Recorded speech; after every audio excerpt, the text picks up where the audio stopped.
अस्सलाम वालेकुम दोस्तों, कैसे हैं सब। उम्मीद है खैरियत से होंगे। तो दोस्तों, आज हम बात करेंगे आज के एक ऐसे खुशहाल और तरक्की याफ्ता माशरे के बारे में कि जिसकी तारीख़ इतनी तारीख है कि शायद ही किसी इंसानी माशरे को इस तारीकी से वास्ता पड़ा हो। जी हाँ दोस्तों, आज हम बात करेंगे यूरोप की तारीख़ के बारे में। जानने के लिए वीडियो को एंड तक देखें और जो इस चैनल पर नए हैं वो इस चैनल को ज़रूर सब्सक्राइब करें ताकि इसी तरह हिस्ट्री से मुतल्लिक आपके नॉलेज में इजाफ़ा होता रहे।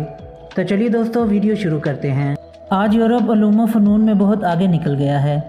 वहाँ के लोग माशी तौर पर खुशहाल हैं। हज़ारों तालीमी अदारे वहाँ इल्म व इरफान के मोती लुटा रहे हैं। टेक्नोलॉजी में एक दुनिया उनके दस्ते नगर है और तारीख़ का धारा इनकी मर्ज़ी से अपना रुख बदलता है।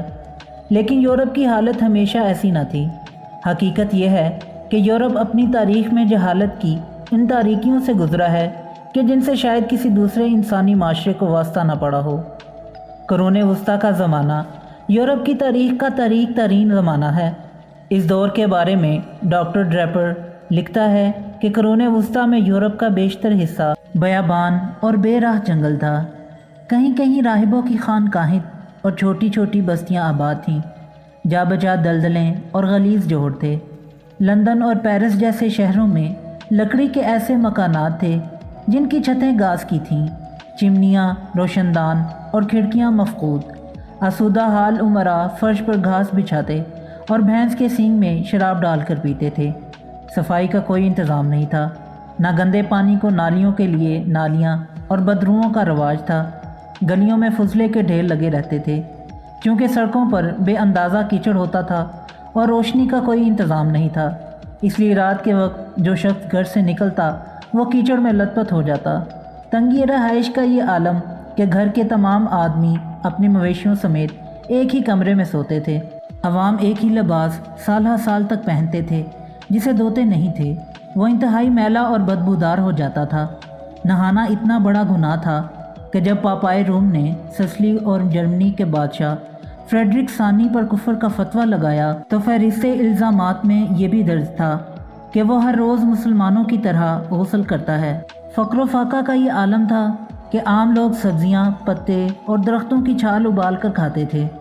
मुतवस्सित तबका के यहाँ हफ्ते में एक मरतबा गोश्त अयाशी समझा जाता था।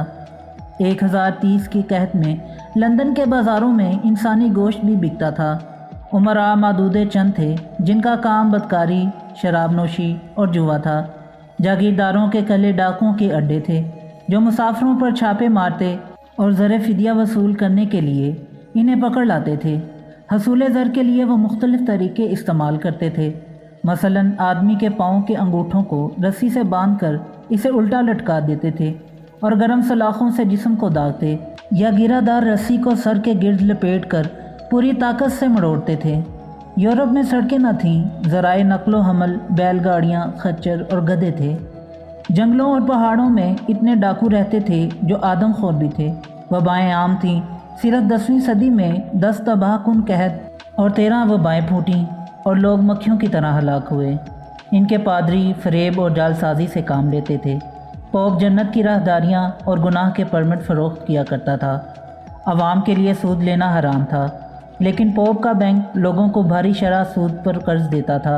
अवाम गौर परस्त और मुजस्मा साज थे और उलमा अशाए रब्बानी, करामात औलिया, रहबानियत और तसर्रुफ़ात रूह की बहसों में उलझे रहते थे। बतौर गबन इतने तवील तारीख़ी ज़माने में बदी की यह कसरत और नेकी की यह किल्लत कहीं और नहीं नज़र आती। इंसानियत की कदर व मंजिलत इन लोगों के नज़दीक इस तरह की थी। इंसानों की आँखें निकालना, ज़ुबान काटना, खाल खींचना और ज़िंदा जला देना रोमियों की आम सज़ाएँ थीं। एक मरतबा जब रोमियों ने रूसियों को शिकस्त दी तो कैदियों के हाथ काट कर इनके हार बनाए और इन हारों से कुस्तुनतुनिया की फसील को सजाया। एक मौका पर जब इस्लामी फ़ौज को शिकस्त हुई तो रोमियों ने मुस्लिम असीरान जंग को समुंदर के किनारे लटाकर इनके पेट में लोहे के बड़े बड़े कील ठोंक दिए ताकि बचे कुचे मुसलमान जब जहाज़ों पर वापस आएँ तो इस मंज़र को देखें। कैसर बासिल दोम ने बुल्गारिया पर फतह हासिल की तो 15,000 असीराने जंग की आंखें निकाल दी और हर 100 कैदियों के बाद एक कैदी की एक आंख रहने दी ताकि वो इन अंधों को घरों तक पहुंचा सकें। गुलामों की तजारत ज़ोरों पर थी। فرانس کی حریت پسند خاتون جون آف آرک انگریزوں کے ہتھے چڑھی تو اسے سرے بازار زندہ جلا دیا گیا۔ علم و عالم دشمنی میں ان کا کوئی ثانی نہیں تھا۔ زوال روما کے بعد پاپائیت بسر اقتدار آ گئی تھی اور 1546 عیسوی تک سیاہ سفید کی مالک رہی۔ پوپ مذہبی ادب کے بغیر تمام اصناف علم کا دشمن تھا اور جہاں کہیں کوئی عالم یا فلسفی یا مفکر سر اٹھاتا اسے کچل دیا جاتا۔ اس دور میں مدارس حکمن بند تھے، لاکھوں کی تعداد میں کتابیں نظر آتش ہوئیں، کئی علماء پوپ کے علم دشمنی کے ہاتھوں قتل ہوئے اور یورپ پر ہر طرف جہالت کی تاریکی چھا گئی۔ یونان کی ایک لڑکی ہائے پیشا نے اسکندریہ میں فلسفے کا علم حاصل کیا اور ممتاز فلسفی بن گئی۔ اسکندریہ کے بشپ سائزل نے اس لڑکی کو کافرہ قرار دیا اور ایک روز جب وہ فرائض تدریس سر انجام دینے کے لیے اپنی درسگاہ کی طرف جا رہی تھی، سائزل کے بھیجے ہوئے چند سنگ دل راہبوں نے اسے پکڑ لیا۔ پہلے اسے ننگا کر کے بازار میں گھسیٹا، پھر اسے گرجے میں لے گئے۔ وہاں تیز کٹر سے اس کی کھال کھرچی، پتھر سے اس کا سر پھوڑا، لاش کے ٹکڑے ٹکڑے کیے اور انہیں آگ لگا دی۔ گلیلیو اٹلی کا وہ مشہور ہیت دان جس نے دوربین ایجاد کی تھی، جب اس نے کوپرنیکی کے نظام شمسی کی تائید کی تو پوپ نے اسے گرفتار کر کے مذہبی عدالت کے سامنے پیش کیا۔